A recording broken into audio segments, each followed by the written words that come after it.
A empresa aérea foi criticada pelo mundo, não pelos adventistas ou não pelos cristãos, foi criticada pelo mundo. Too sexy to fly, muito sexy para voar. Olha só o uniforme dessas aeromoças, totalmente demasiado sexy para um uniforme de uma companhia aérea.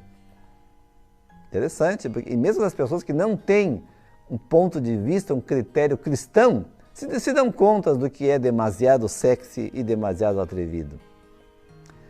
Outro problema é o degote. Degotes como esses que aparecem na tela são muito comuns de ver, não só fora da igreja, mas até mesmo dentro da igreja. Nos cultos, sim, nos cultos. Já cansei de ver mulheres com um degote atrevido, assim como esses, nos cultos de adoração a Deus.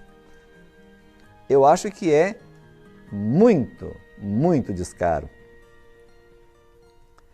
Outro problema é as blusas. Blusas sem mangas, blusa de tirinha, blusa de alcinha, que expõem os ombros da mulher. E a desculpa é muito calor no verão. E vem aquelas blusas de alcinha e tirinha, saias curtas, como se vestir pouca roupa vai resolver o problema do calor. Interessante, né? É um pouco tem que ver com a cultura, né? Especialmente a cultura brasileira. Mas isso está totalmente inapropriado para ser o vestimento de uma cristã.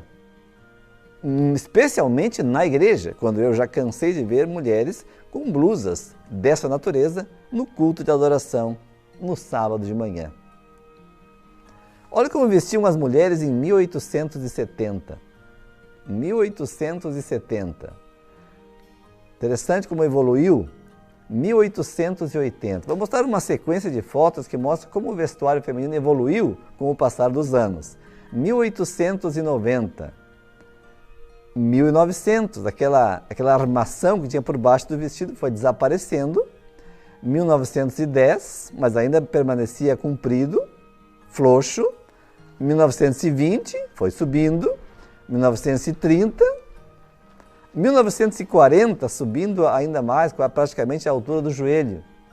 1950, um pouco mais folgado, mas ainda curto. 1960, segue indo para cima. 1970, um pouco mais para cima ainda. 1980, 1990, então no século XXI. Aí já não tem mais limite. A mulher é bem aceita onde for, não importa o comprimento do seu vestido, socialmente aceita, estou falando.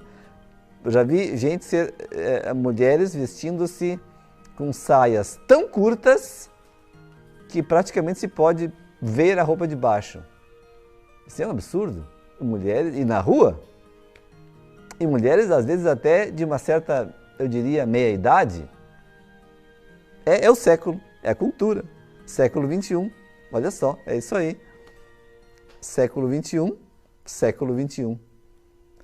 Infelizmente, hoje em dia, muitas mulheres se vestem como prostitutas e querem ser respeitadas e tratadas como damas. O vestuário tem muito que ver a maneira que você vai ser tratada. Interessante como outras denominações conseguem manter-se separadas do mundo. Esses são os menonitas. Olha como se vestem os menonitas. As crianças, desde pequenas, mulheres, vestidos longos e compridos, bem de acordo com o critério que Deus tem em sua palavra. Longos e frouxos. Roupas modestas são usadas para representar a pureza da igreja. E foi-lhe dado que se vestisse de linho fino, puro e resplandecente. O vestuário tem muito que ver com o caráter. Interessante. O caráter de uma pessoa é julgado pelo aspecto do seu vestuário. Um gosto apurado, uma mente cultivada, revelar-se-ão na escolha de ornamentos simples e apropriados. Livro Educação, página 248.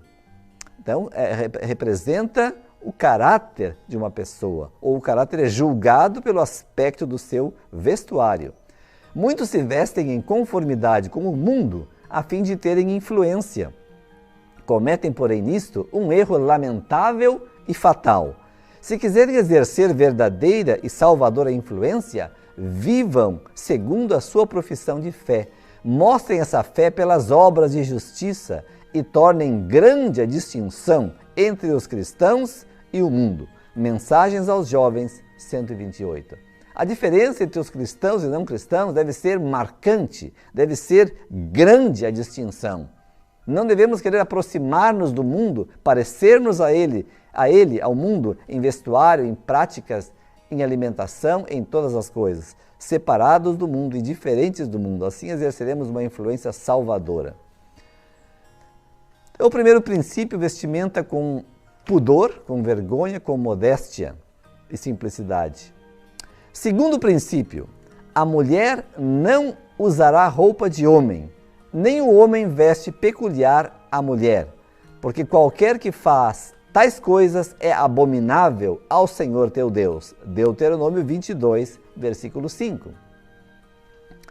Deus determinou que houvesse clara distinção entre trajes masculinos e femininos e considerou o assunto de suficiente importância para dar explícitas instruções a esse respeito, pois se o mesmo traje for usado por ambos sexos, causaria confusão e grande aumento de crime. Testemunhos para a Igreja, volume 1, página 460. Impressionante!